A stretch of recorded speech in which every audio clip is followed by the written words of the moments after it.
எல்லோருக்கும் வணக்கம். முதுமை என்பது பாரம் அல்ல, அது ஒரு வரம் என்பது பற்றி உங்கள்கிட்ட பேச போகிறேன். இது வரைக்கும் என்னுடைய சேனலை சப்ஸ்கிரைப் பண்ணாதவங்க சப்ஸ்கிரைப் பண்ணுங்கள். நிம்மதியான ஓய்வு காலத்திற்கான முன் ஏற்பாடுகளை பற்றி பேச போகிறேன். என்னென்னா என்ன மாதிரி 70 வயசு ஆளுக்கு இல்லை, 45 50 வயசு ஆனவங்க இதுக்கு பிறகு நீங்கள் எப்படி இருக்கணுன்றதை பற்றி உங்கள்கிட்ட நான் பேச போகிறேன். 45 50 வயசுக்குள்ளே உங்கள் கடமையெல்லாம் நீங்கள் முடிச்சுட்டு இருப்பீங்க. அதுக்கு பிறகு நீங்கள் எப்படி உங்கள் வாழ்க்கையை அமைச்சிக்கணும் அப்படின்றத பற்றி எனக்கு தெரிஞ்ச கருத்தை உங்கள்கிட்ட சொல்ல போகிறேன். இந்த வயசில் உங்கள் கடமைகள்லாம் ஓரளவுக்கு முடிச்சுட்டு இருந்தீங்கன்னா அடுத்து நீங்கள் என்ன பண்ணணுன்றதை பற்றி நான் உங்கள்கிட்ட சொல்கிறேன். அதாவது வெளியூருக்கு போகாத இருந்தீங்கன்னா போயிட்டு வாங்க.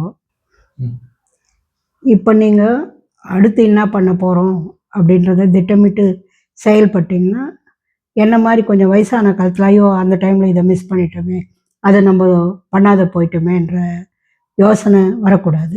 அதனால் அடுத்து நம்ம என்ன பண்ண போகிறோன்றதை கொஞ்சம் யோசனை பண்ணி செய்யறதுக்கு முயற்சி செய்யுங்க. இப்போ கையில் காசு இல்லை, கொஞ்சம் நிறைய சேர்த்துக்கணும், பெரிய பிளான்லாம் பண்ணணும்னு யோசிக்காதீங்க.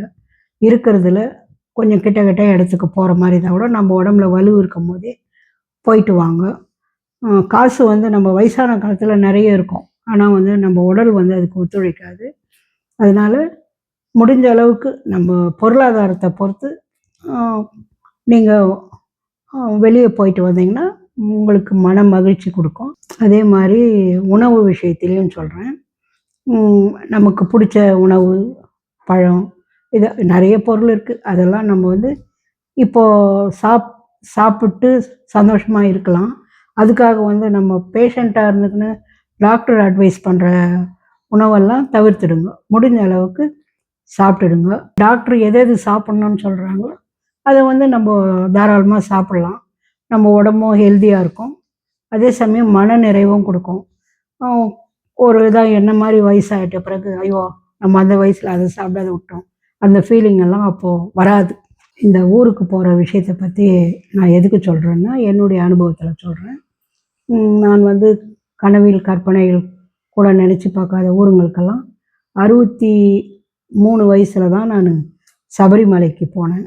அப்போ போகும்போது கஷ்டப்பட்டு தான் போனேன். அப்போ நினைப்பேன் ஐயோ நம்ம 10 வருஷத்துக்கு முன்னால் நல்லா தான் இருந்தோம் ஹெல்த்தியாக, அப்போ மிஸ் பண்ணிட்டோமே அப்படின்ற மாதிரி யோசிப்பேன். அதாவது நான் மிஸ் பண்ணதை நீங்கள் பண்ணக்கூடாதுன்றதுக்காக தான் இதை சொல்கிறேன். அதுக்கடுத்து 2 வருஷம் பொறுத்து காசிக்கு போய் வந்தேன், ஷீரடிக்கு போய் வந்தேன். இதெல்லாம் நான் நினச்சே பார்க்கல இதெல்லாம் போவோன்னுட்டு. எனக்கு அந்த வாய்ப்பு கிடைச்சிது. அதை நீங்கள் இன்னும் ஒரு 10 வருஷத்துக்கு முன்னால் 50 60 வயசுக்குள்ளவே போனீங்கன்னா இன்னும் ஹெல்த்தியாக இன்னும் சந்தோஷமாக போகலாம். நான் என்னுடைய வயசு போகும்போது கொஞ்சம் சிரமப்பட்டுக்கிட்டு தான் போனேன். அப்போ ஃபீல் பண்ணுவேன் ஐயோ நம்ம ஒரு 5 வருஷத்துக்கு முன்னால் போயிருக்கலாமே அப்படின்ட்டு. மகிழ்ச்சி என்பது யாரோ நமக்கு உருவாக்கி கொடுக்கறதில்ல, அது நம்மளே உருவாக்கிற விஷயந்தான். நம்ம மனசு எப்படி இருக்குதோ அதுக்கு தகுந்த மாதிரி நம்ம மகிழ்ச்சியாக இருக்க நமக்கு நாமே பயன்படுத்திக்க வேண்டிய விஷயம் இது.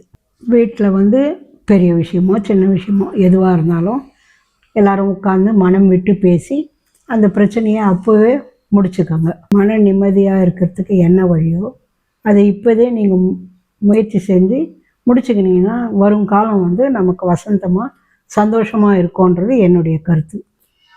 இது உங்களுக்கு ஒரு அட்வைஸாகவும் நான் சொல்கிறேன் அனுபவத்தை வச்சு.